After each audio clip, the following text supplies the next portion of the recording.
I overheard my daughter's fiancé plotting to humiliate her at the altar, so I used my 35 years in theater to stage a fake wedding with 40 actors.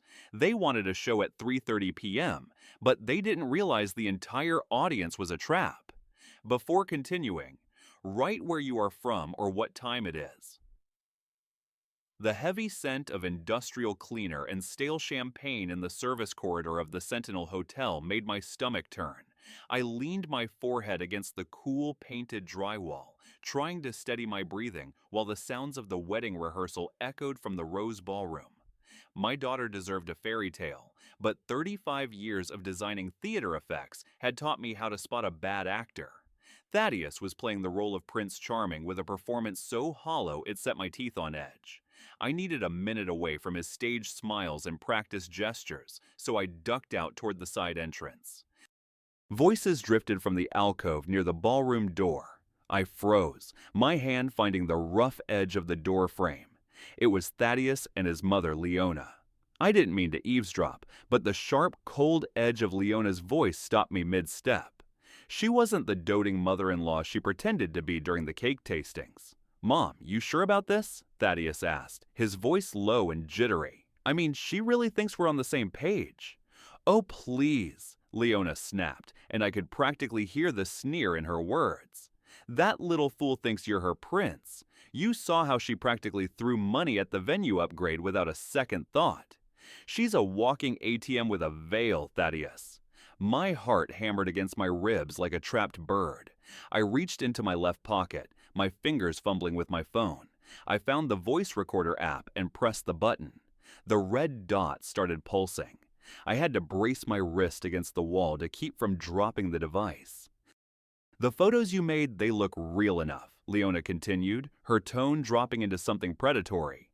"Real enough for a room full of shocked guests at the 3:30 p.m. mark on Saturday. Right between the vows and the rings. Maximum impact. We humiliate her in front of everyone, make it look like she's the one who strayed, and you walk away with everything. The gifts alone will cover your crypto debts, sweetie." Thaddeus laughed. It wasn't a nervous chuckle. It was a sharp, jagged sound of relief.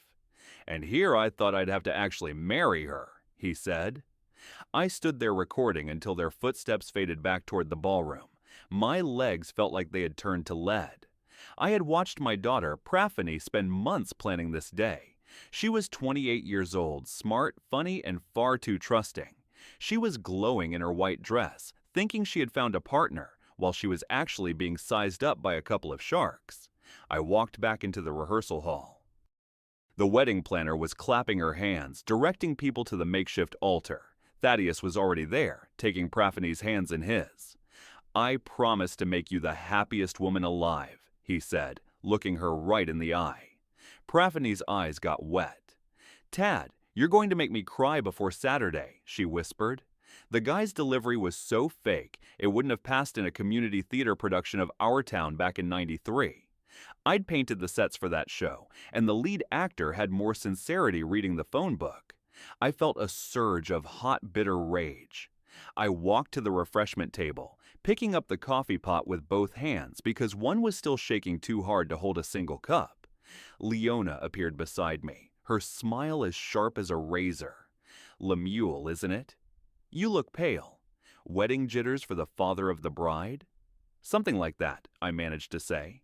My voice sounded like I'd been swallowing gravel. Two could play the actor game. I forced a smile back, even though it felt like my face muscles might snap. I watched her glide away to whisper something in Thaddeus's ear. He nodded, his eyes darting toward the gift table. They were already counting the money in their heads. I needed air.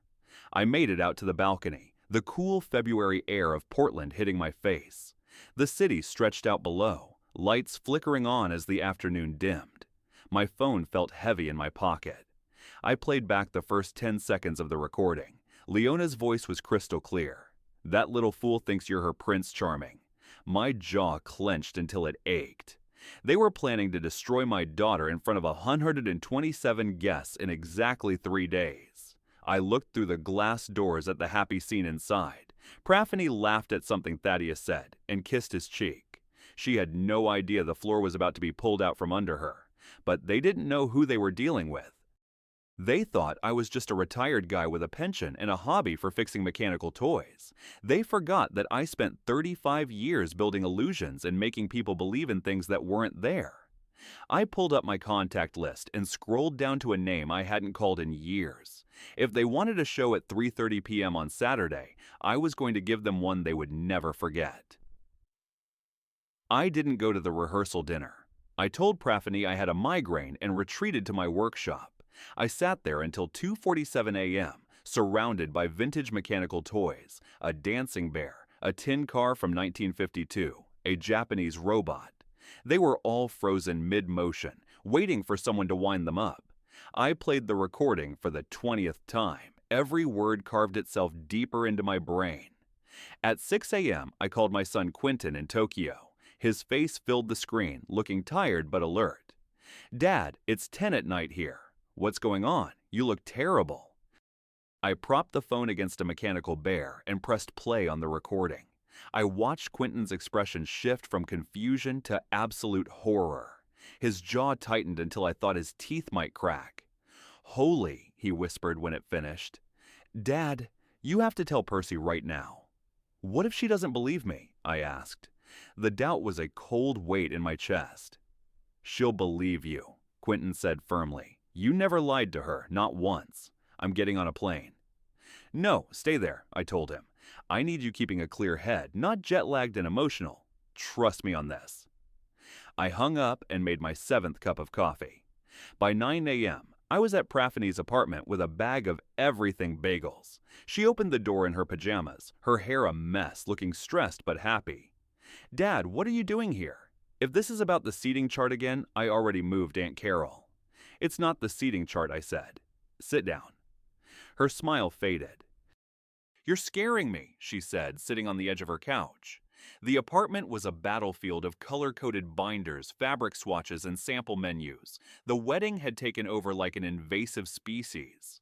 I played the recording. I didn't offer a preamble. I just let Thaddeus and Leona's voices fill the room. I watched my daughter's face go from confusion to a deathly waxen white. Her pen dropped from her hand and rolled under the coffee table. Neither of us moved to pick it up. When the recording ended, the silence was deafening.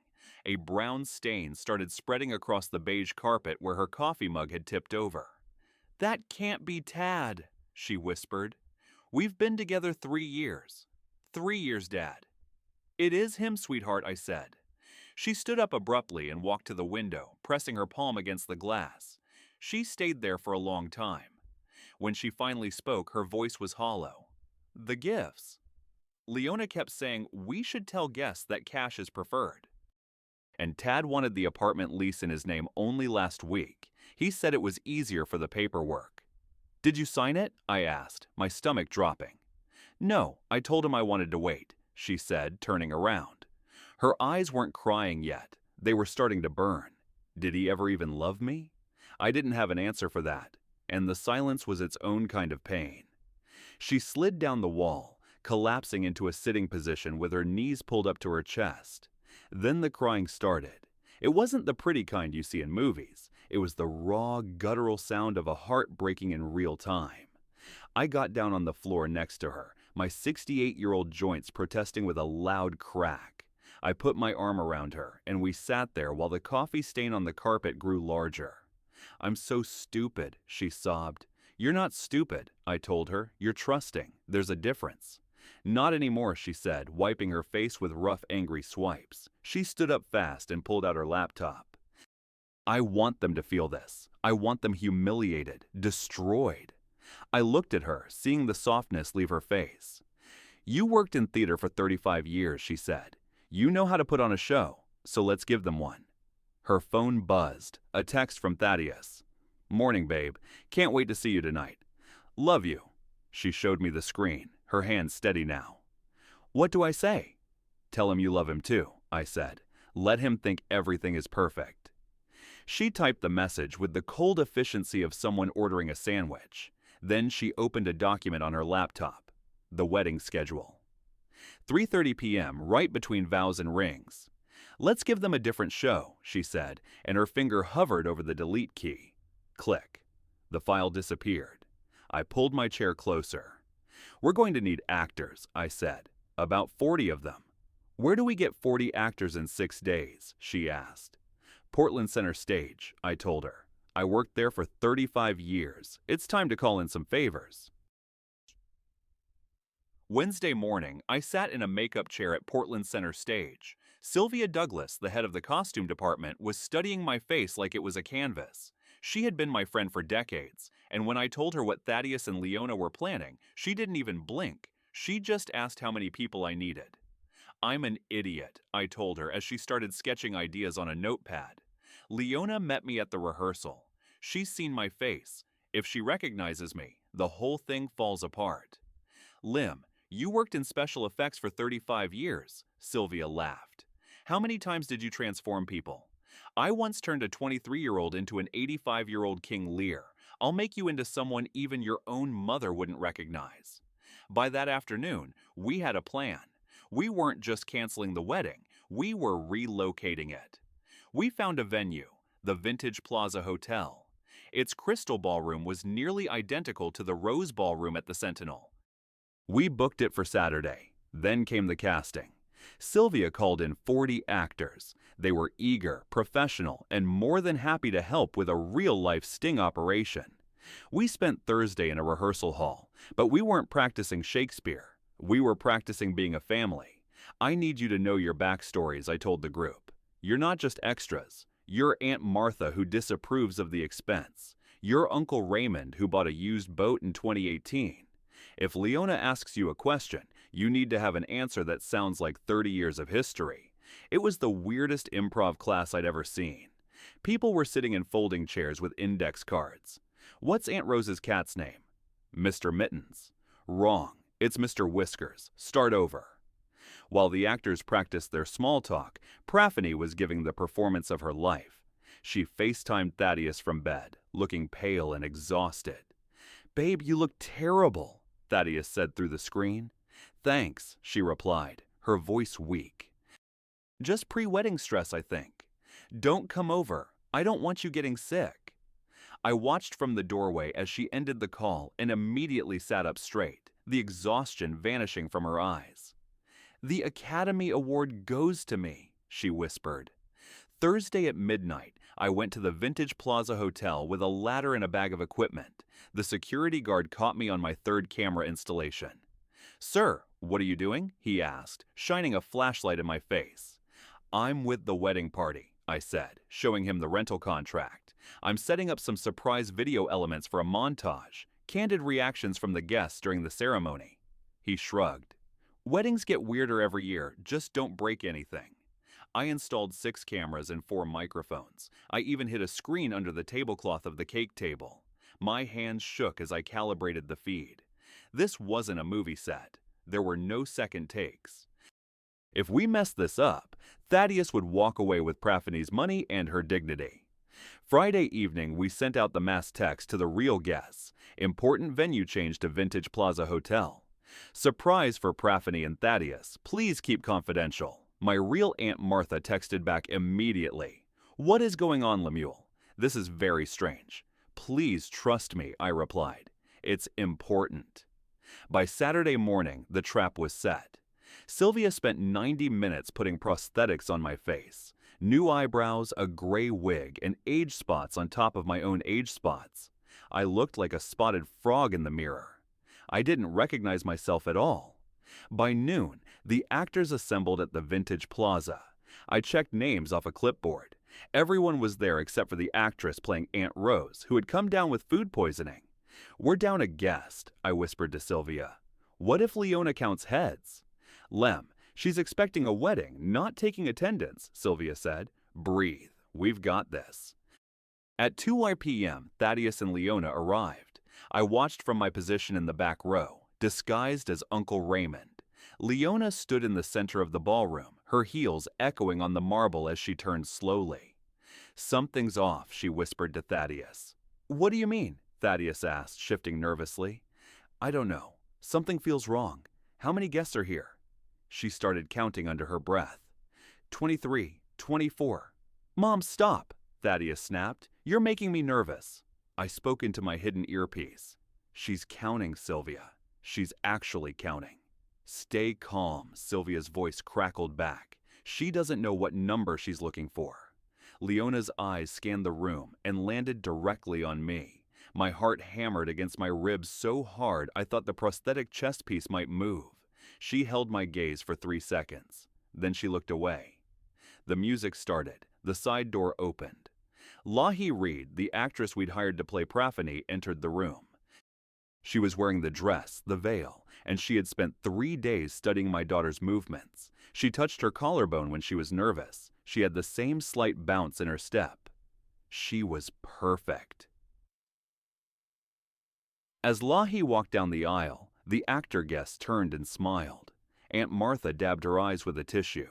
Thaddeus watched his bride approach, but a flicker of confusion crossed his face. He leaned in as she reached the altar.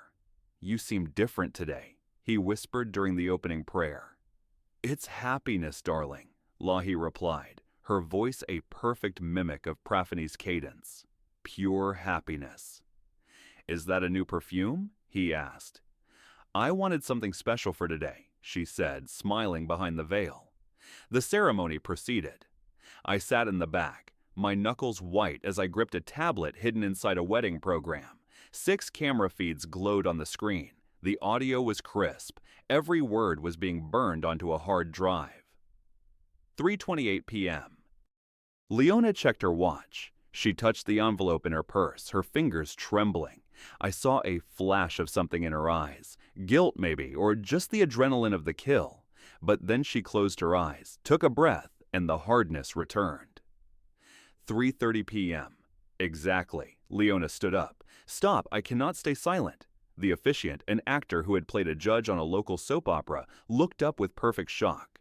"Ma'am, please, this is a sanctuary. My son deserves to know the truth before he makes the biggest mistake of his life," Leona cried, her voice projecting to the back of the room. Thaddeus turned, false surprise painted on his face. "Mom, what are you doing?" Leona held up the envelope and pulled out the photos, the fake evidence they had manufactured to look like Praphany was cheating. I could see them on the camera feed. They were terrible, pixelated garbage that wouldn't have fooled a child. But in the heat of the moment, they looked like a death sentence.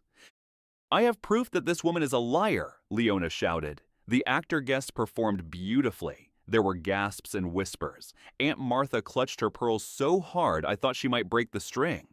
Lahi's distress was Oscar-worthy. She began to cry, the tears looking real thanks to a little bit of menthol Sylvia had provided. "No, those aren't real," Lahi sobbed. "These photos don't lie, sweetheart." Leona advanced on her. "You thought you could fool my boy." Thaddeus jerked away from Lahi, overacting his heartbreak. "Praphany, tell me this isn't true. Don't touch me." "Come on, Thaddeus," Leona said, grabbing his arm. "We're leaving." "But the gifts." "We're taking the gifts as compensation for the emotional damage. Everyone here is a witness to her betrayal." Thaddeus started stacking gift boxes onto a wheeled cart that an actor had helpfully positioned nearby.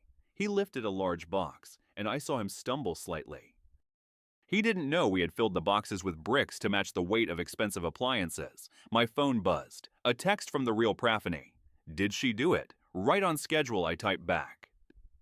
3:30 p.m. exactly. I tapped the tablet 3 times. Under the cake table, the hidden 48-inch LED screen illuminated. It showed a live feed from the real wedding venue 6 blocks away.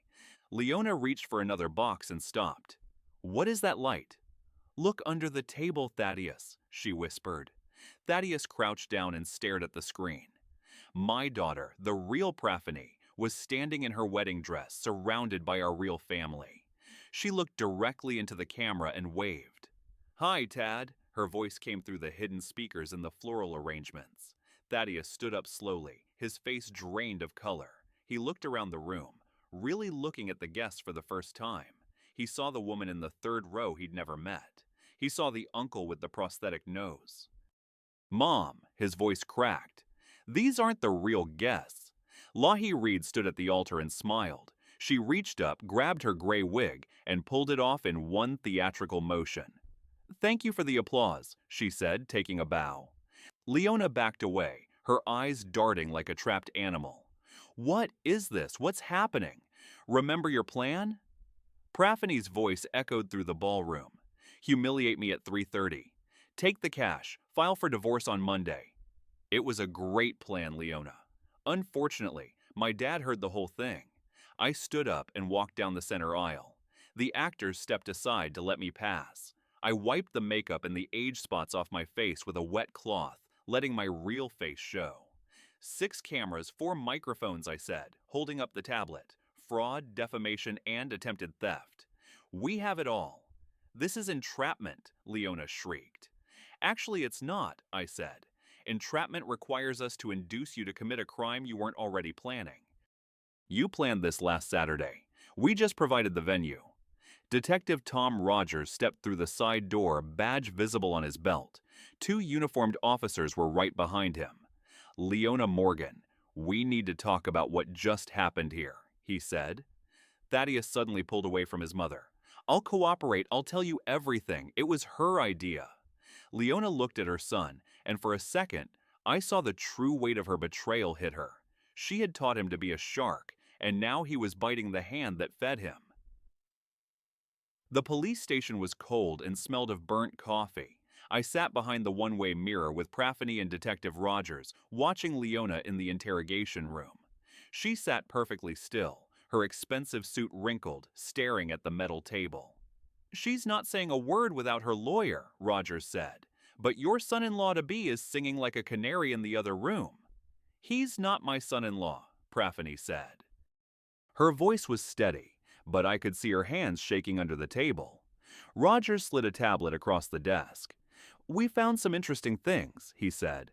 Leona Morgan has a history. Bend, Oregon, 2019. Eugene, 2017. She's been involved in at least 2 other wedding fraud schemes. The victims didn't press charges because they were too embarrassed. Praphany looked at me. How many people has she done this to? We're going to find out, I said. While we were sitting there, Roger's phone buzzed. He checked it and frowned. Folks, we just got a call from a woman in Bend. She saw the news coverage of the theatrical sting. She says Leona did the same thing to her daughter. She's ready to file charges now. By the time Monday morning rolled around, 3 more women had come forward. The story had gone viral. Special effects designer stages fake wedding to catch scammers. I was being called a hero, but I didn't feel like one. I felt like a man who had seen his daughter's heart broken and had to use every trick in his bag to fix it. I visited the prosecutor's office on Wednesday. Ada Sarah Chen showed me the file. We have 4 separate incidents now, she said. This was her business model. She found men in debt, coached them, and took a percentage. She's made over $200,000 in the last 6 years. What about Thaddeus? Praphany asked. He's cooperating, so he'll get a lighter sentence, but he's still going to do time or heavy probation, Chen said. And Leona is looking at 4 years in state prison. I drove home and sat in my workshop. The mechanical ballerina was on my workbench. I'd been trying to fix her for weeks, but the spring was snapped. I looked at the letter that had arrived that afternoon. It was from the prison, from Leona. Lemuel, you took everything, it read. My freedom, my son, my dignity. I just wonder who's protecting you from what this victory cost. Your mechanical toys have stopped. I noticed at the hearing your hands were still. Men like us, we need our rituals. When those stop, it means something is broken. I hope your revenge was worth it. I set the letter down. I looked at my hands. They were still. I hadn't wound a single toy in days. The workshop was silent. My phone rang. It was Praphany. I watched it ring, but I didn't answer. I couldn't. I felt like I had spent my soul to win a war, and now I was standing in the ruins. I finally drove to Praphany's apartment a few days later. She had 3 deadbolts on her door now. She made me wait before she opened it, and even then, the chain was still on. Sweetheart, the threat is gone, I said as I walked in. You think they were the only threats, Dad? She asked. A guy at work asked me for coffee yesterday. A nice guy. And my first thought was, what's the angle? What does he want? The words hit me like a physical blow. I had saved her from Thaddeus, but I had accidentally taught her that the world was a stage and everyone was an actor with a hidden script. "I'm so sorry," I whispered. "Don't be," she said, her voice hard. "You showed me what the world really looks like." I went home and looked at the mechanical ballerina. I picked up the small brass plaque I'd been working on, for Praphany, for second chances. I realized then that the sting wasn't the end of the story. It was just the opening act. The real work, the hard work, was going to be learning how to wind the toys again. I reached for my tools. My hands were still shaking, but I picked up the screwdriver anyway. I had a lot of things to repair. The silence in my workshop felt heavier than the machinery. I looked at the letter from Leona again, the ink blurring under the yellow light of my desk lamp. She was right about the cost. I had spent my life creating illusions to make people happy, but this time, the illusion was a cage. My phone buzzed on the workbench, the vibration rattling a jar of tiny gears. It was Detective Rogers. "Lem, you sitting down?" he asked, his voice crackling with a strange energy. "What happened? Is she out?" I felt a cold spike of panic. "No, the opposite," Rogers said. "A woman named Patricia Thornton just walked into the Bend Police Department. She saw the news coverage of your wedding. She says Leona did the exact same thing to her daughter in 2019, and she's not the only one. We're getting hits from Eugene, Salem, even Vancouver. This woman's been busy for years." The scale of it was staggering. It wasn't just a desperate mother trying to clear a son's debt. It was a franchise of heartbreak. I drove to the station that afternoon to meet with ADA Sarah Chen. She had a folder open on her desk, thick with statements from women who all told the same story: a charming man, a doting mother-in-law, a manufactured scandal, and a financial wipeout. "We estimate she's taken over $200,000 over the last 6 years, Chen said, tapping a pen against the file. "Your sting didn't just save Praphany, it broke the seal on half a dozen cold cases." I should have felt a sense of triumph, but as I watched a victim from Eugene cry behind the one-way glass, I only felt tired. I had set out to protect my daughter, but I had stepped into a much deeper darkness than I realized. That evening, I stopped by Praphany's place. She was sitting on her balcony staring at the Portland skyline. I saw the letter from Thaddeus sitting on her kitchen counter, still unopened. "You going to read it?" I asked. She didn't look at me. "Part of me wants to know if any of it was real," she said. "The other part wants to burn it, so he never knows if I saw it." "Both are valid," I told her. She finally turned, her eyes reflecting the city lights. "Dad, why did they do it? They had so much. They could have just lived." "Greed is a hungry ghost purse," I said. "It never thinks it has enough." I left her there and went back to my mechanical ballerina. I needed to fix the spring, but my fingers felt clumsy. I realized then that I wasn't just repairing a toy. I was trying to prove to myself that things could still be made whole after they were shattered. I picked up the screwdriver, but a sudden knock at the door made me jump. It was 11:47 p.m. I looked at the security monitor. It was a man I recognized from the cast, Patrick Holmes, the actor who played Cousin Marcus. I opened the door, and the look on his face told me the play wasn't over yet. Patrick didn't come inside. He stood on the porch, the street lamp casting long, jagged shadows across his face. "There's a problem with my payment, Mr. Parker," he said, his voice dropping an octave. I frowned. "You were paid $400 like everyone else, Patrick. It's in the contract."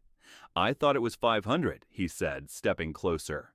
"I'm a little short this month. If you can't cover the extra, I'd hate for the defense to find out the wedding was staged with paid actors. Might complicate your case." The air in my lungs turned to ice. "Are you threatening me?" "I'm just saying $500 would help me keep quiet," he replied with a thin smile. "Otherwise, I might need to talk to someone about what really happened." I didn't answer. I slammed the door and locked all 3 bolts, my heart hammering. I called Philemon at 2:17 a.m. "We have a problem," I told him, pacing the workshop floor. "One of the actors is blackmailing me. If he testifies that the whole thing was a theatrical setup, the defense will scream entrapment. It could destroy everything." Philemon was silent for a long time. "Lem, stay calm," he finally said. "Don't pay him. Let him make his move." "Are you insane?" I shouted. "He's going to the defense attorney." "Trust me." Philemon said, his voice strangely smooth. This might be exactly what we need. I didn't sleep. I watched the sun rise over the city, feeling like I was trapped in a script I no longer controlled. Friday morning, I watched from my car as Patrick walked into the office of Marcus Webb, Leona's defense attorney. I felt like I was watching my life's work go up in flames. Inside that office, Patrick told Webb everything: the 40 actors, the $400 payments, the fake bride. Webb was scribbling notes so fast he nearly tore the paper. He thought he had the silver bullet to kill the prosecution's case, but as Patrick finished his confession, he leaned over the desk. "Oh, one more thing I should mention," Patrick said. "I've been working with the prosecutor's office as an informant. This entire conversation is being recorded. I found out later that Webb's pen froze mid-air." The blackmail was a second sting, a test to see if the defense would use compromised testimony. Philemon had layered the plan so deep I couldn't even see the bottom. I met him that afternoon, and I was livid. "You used me," I said, slamming my hand on his desk. "You let me think the case was collapsing for 2 days." "Your reaction needed to be authentic, Lem," Philemon said, leaning back. "If you'd known Patrick was faking, any wiretap on your end would have picked up the lie." "I'm sorry, but it worked." I sat down, the anger draining out of me, replaced by a hollow sensation. I realized that in my quest for justice, I had become a piece on a chessboard, played by my own allies. The trial was a formality after that. With the video evidence and Thaddeus's full cooperation, there was nowhere for Leona to run. The sentencing was held on a gray Thursday morning. The courtroom was packed with media and the victims who had found their courage because of my daughter's story. Judge Torres didn't hold back. "Ms. Morgan, you orchestrated a sophisticated fraud scheme targeting vulnerable people," she said. "You've shown no remorse." The sentence hit the room like a gavel: 4 years in state prison and $125,000 in restitution. Leona stood as the handcuffs were clicked into place. As she was let out, she passed me in the aisle. Our eyes met for 3 seconds. She didn't look angry. She looked like she was finally seeing the man behind the curtain. "It's over, Dad," Praphany whispered, touching my arm. I nodded, but I couldn't speak. I watched Thaddeus being led out a different door, his head down, sentenced to 2 years of probation and 300 hours of community service. He had traded his mother for his freedom, and the look on his face suggested it was a bargain he'd be paying for the rest of his life. The aftermath was a slow burn. I spent my days in the workshop, finally finishing the mechanical ballerina. I replaced the spring, oiled the gears, and watched her spin for the first time in months. The music was perfect. I found a therapy group for fraud victims and practically dragged Praphany there. At first, she sat in the back, her arms crossed, refusing to speak. But by the 3rd session, she was sitting in the circle. "I see schemes everywhere," she told the group, her voice trembling. "I don't know how to take anything at face value anymore." A man across the circle, Simon, nodded. "I know that feeling," he said, "like the world is suddenly hostile." I watched through the small window in the door as they talked afterward. It wasn't a fairy tale romance. It was 2 people standing in the rain trying to find a dry spot. 3 months later, Praphany called me, her voice sounding lighter than I'd heard it in a year. "Dad, I want you to meet someone," she said. "Simon. He's a teacher. He's genuine." I set down my tools. I'd love to meet him, Perce. But even as things began to heal, the shadows remained. I knew that Leona was out there, serving her time, her words still echoing in my head. I had won, but I was still waiting for the other shoe to drop. Dinner with Simon was the final test. I'd prepared myself to be the skeptical father, the man who had built a fake wedding to catch a lie. I expected to see through him in minutes. Instead, halfway through the main course, Simon set his fork down and looked me right in the eye. "Mr. Parker, I know what you've been through," he said, "and I want you to know I'm not like that. If you want, I'll take a polygraph test right now. I've got nothing to hide." I stared at him, stunned. Then, for the first time in months, I laughed. It wasn't a cynical laugh or a theatrical one. It was real. "You're either a fool or the most honest man I've ever met," I said. I'm choosing to believe the second one. As I drove home that night, my phone buzzed with a text from Philemon. Leona had been released early for good behavior after serving 2 years. She was moving to Florida to live with her sister. "She's gone, Lem," the message read. I pulled into my driveway and sat in the dark for a long time. I didn't feel the need to check the locks or scan the shadows. I went inside and walked straight to my workshop. All the toys were working. The bear was dancing, the robot was walking, and the ballerina was spinning on her base. I picked her up and looked at the plaque I'd engraved. For Praphany. For second chances. My son called from Tokyo a few minutes later. "Dad, how are you?" "Really?" "For the first time in a year, son, I'm good," I said. The workshop is lit up, and Percy is laughing again. Real laughs. After we hung up, I noticed a small package on my doorstep. It was a vintage music box, beautiful and old. There was a note inside from Marcus, the reformed con artist who had been mentoring Thaddeus at the shelter. "Thank you for showing me real craftsmanship," it read. "Some things are worth preserving." I placed it on the shelf next to the ballerina. People ask me if I regret the sting, if I regret the 40 actors and the fake wedding and the $4,200 I spent from my pension. I regret that I had to do it. I regret that my daughter had to learn how to lock her doors. But I'm proud that I could protect her. Broken things can be repaired, I thought, watching the ballerina spin. Sometimes the cracks are where the light gets in. I'm 68 years old, and I've been a father, a designer of illusions, and a man who found his way back. If you asked me to do it all again, I'd hesitate. Then I'd say yes, because some people are worth breaking for. My daughter is one of them, always has been, always will be. The music played on into the night. If this story resonated with you, leave a like and consider subscribing. You can also drop any comment below, even just one word. Maybe tell me where you're watching from, or what time it is right now. Sometimes one word is enough to say you were here.